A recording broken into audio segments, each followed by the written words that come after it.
So you want to dip your toes in the world of indie single shadows, but you're not sure where to start. It can be very overwhelming. The indie single shadow market is quite saturated. Some might even say it's oversaturated. There are so many brands, so many shades available from each brand, so many textures, finishes, and shifts within those shade ranges. So it can be quite a task to figure out what exactly you want to buy. So I put a lot of thought into how I wanted to approach this video. Ultimately, I decided that the best way to go about this would be to give you a type of shade that I would recommend and then give multiple options for each shade. That way you can see maybe a brand is more accessible to you, maybe a texture or finish sings to you more, but these are all going to be more or less dupes or nearly identical shades. There are also going to be 2 honorable mentions, which are like collections or categories of shades from a certain brand, which I will get to at the end. Before I get into that though, I want to talk to you about some general principles I think you should keep in mind when you're making your first purchase of indie single shadows. The first is, I don't think your first shadow or shadows should be expensive. I think you should try to stay under $10, which is not cheap to begin with. But, you know, some of these eyeshadows can go up to $17, $18, $19, $20. I don't think you should invest that in one eyeshadow until you're absolutely sure this is something you would be into and you'll get use out of. The next thing is, I don't think your first shadow should be an extremely flaky or textured eyeshadow. Some of these do have a bit of texture to them and they're going to be a bit different than what you're used to, but these super flaky, chunky, thick shades, they have a large learning curve.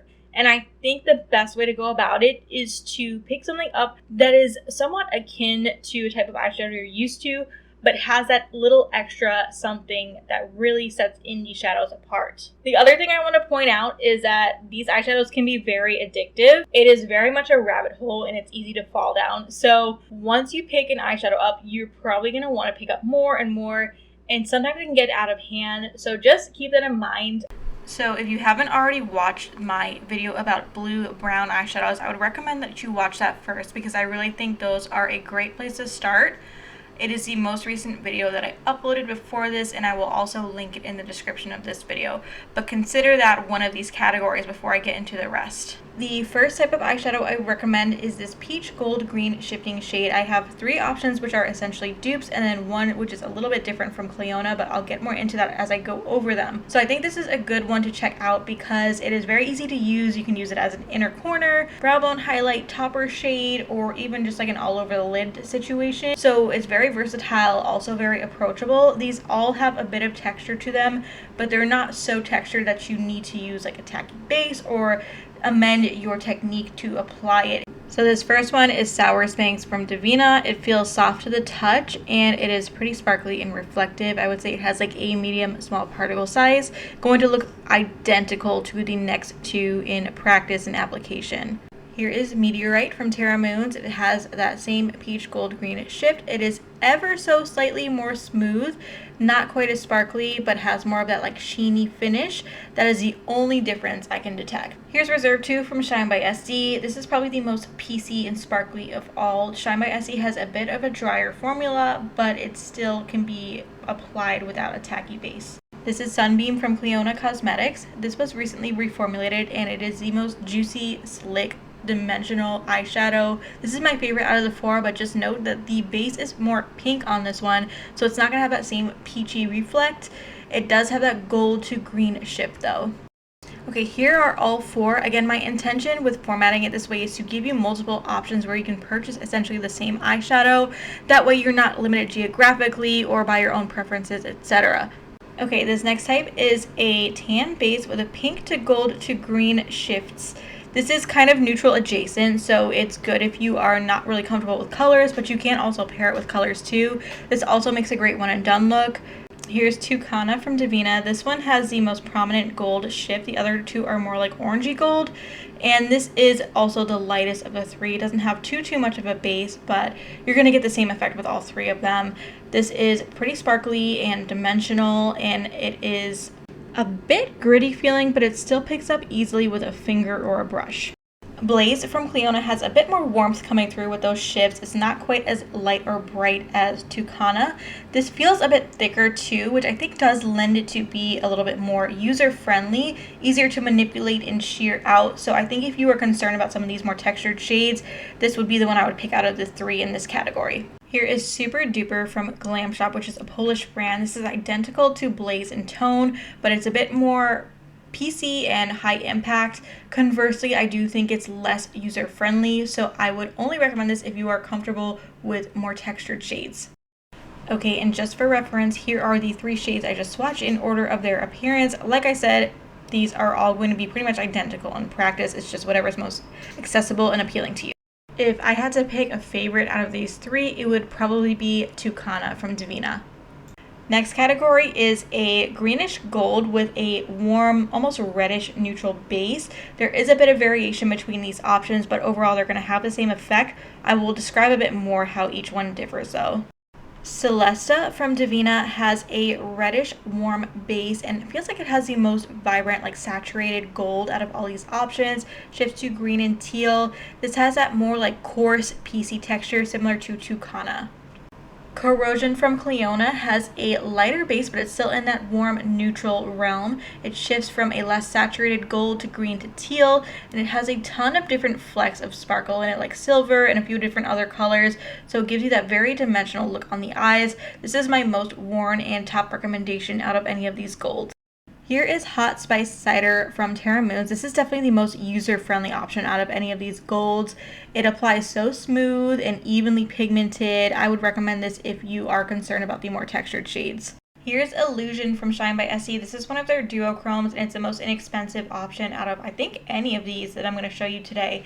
I don't know that I would recommend all of the duochromes from Shine by Essie, but this one I think is really good. It's quite similar to like Lime Chrome from the Gold palette or that one from Pat McGrath Bronze Seduction.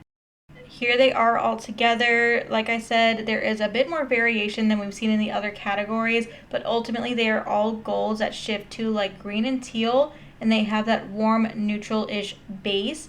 Again, my top recommendation would be Clionadh Corrosion, and I think the most user-friendly option is Terra Moon's Hot Spice Cider. This next type is a green, blue, purple shifting shade with like a burgundy-ish base. This I would recommend for someone who really wants to try that multi-chrome experience and see if that's something you would even like before you invest in like one of these more expensive eyeshadows. Because of how far apart green and like burgundy flip are on the color wheel, you really see that shift intensely in real life.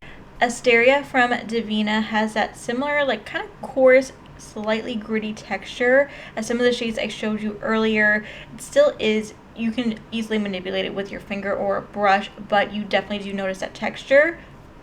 Carving from Clionadh is more cool tone and subdued than the other options in this type, but I would say it's the most like everyday friendly. It comes across as a neutral adjacent shade, but it still is in that realm of like tealish green to blue to purple with that warm tone base. This is my personal favorite, but it's not going to give you that intense multichromatic effect that the other two options will.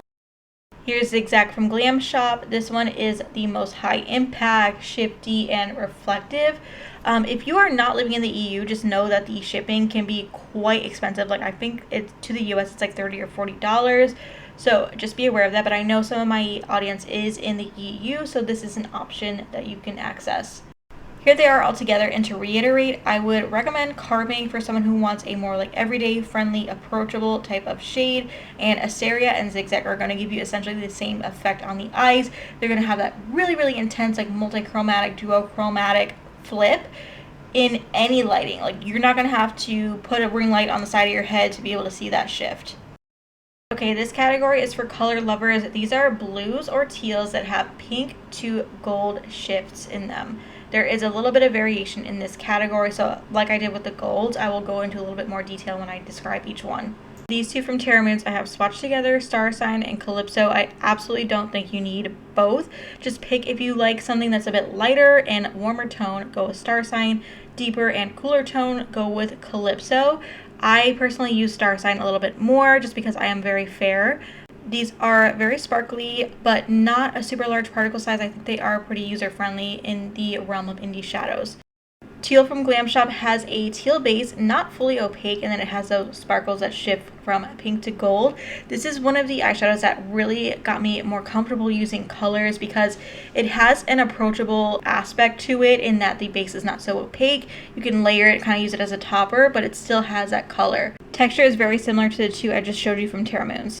Here's Lineage from Clionadh. I wanted to include this even though it's a little bit over that price point I suggested earlier because I do get some comments from people who really want to try multichromes but they don't want anything textured or sparkly. This is so smooth and reflective, but you still do get that multichromatic effect. This is pretty opaque, but it can be sheared out and extremely user-friendly. I definitely recommend this if you are not wanting a textured shade. Okay, here they are, and as you can see, while they did look pretty different in the swatches, they are still that same category of eyeshadow. They have that blue or teal base with the pink shift from straight on, and then it goes into gold. So I think you would achieve a similar effect with any of these. Okay, here's the last category. These are like neutral adjacent grungy bases with very reflective, almost wet looking sparkles suspended over them. This is another type of eyeshadow that just got me really hype about indie makeup and made me want to try even more shades. Specifically Starburst from Terra Moons was like blew my mind when I first swatched it.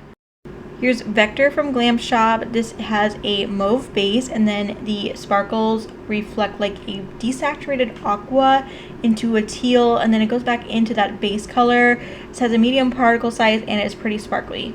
Here's Starburst from Terra Moons. This was actually gifted to me from the brand as a replacement, but originally this was one of the very first indie shadows I tried, and it is one of the ones that sent me down the rabbit hole.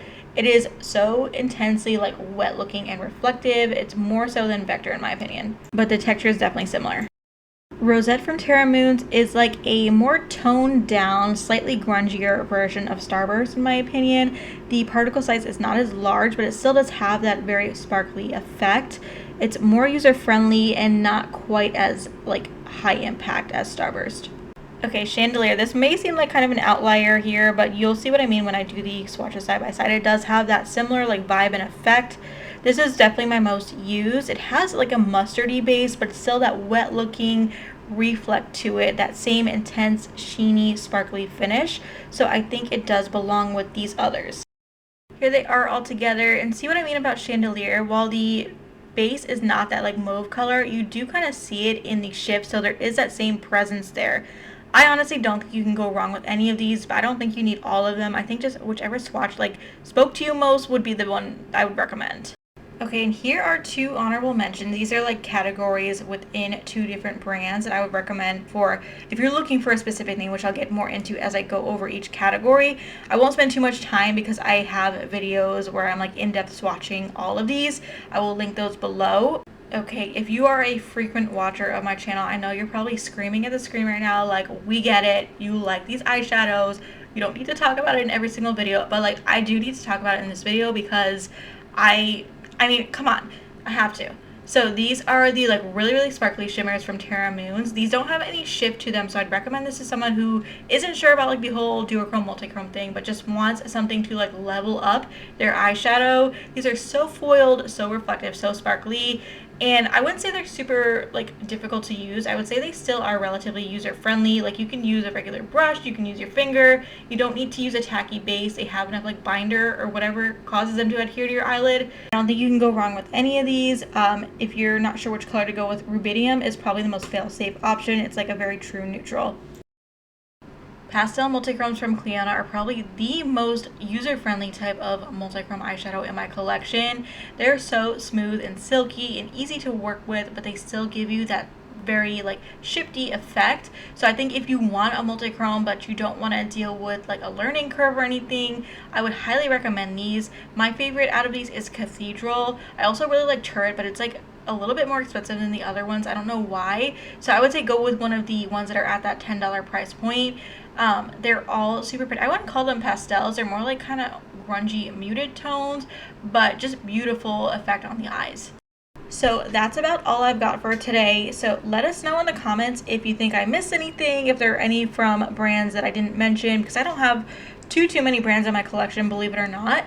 Let us know. Would love to get a discussion going on in the comments. I'm also going to link videos from a couple other creators who I really enjoy. Hot Vegan Hannah, Catherine B. Beauty, The Niece, and there's probably more that I'm not thinking of off the top of my head. Specifically, they have videos about Looxi Beauty, who sells eyeshadows at that $3 price point. I don't have Looxi in my collection right now, so I can't really speak to the quality or recommendations, but I think definitely worth checking out their videos as well. I hope you enjoyed this video, even if you are not new to indie makeup. I hope it was interesting to hear my thoughts on what I would recommend for beginners. If you did, please give it a thumbs up. Please subscribe if you're not already. Check out my Instagram. That is my main platform. But other than that, I'll see you in the next video. Bye.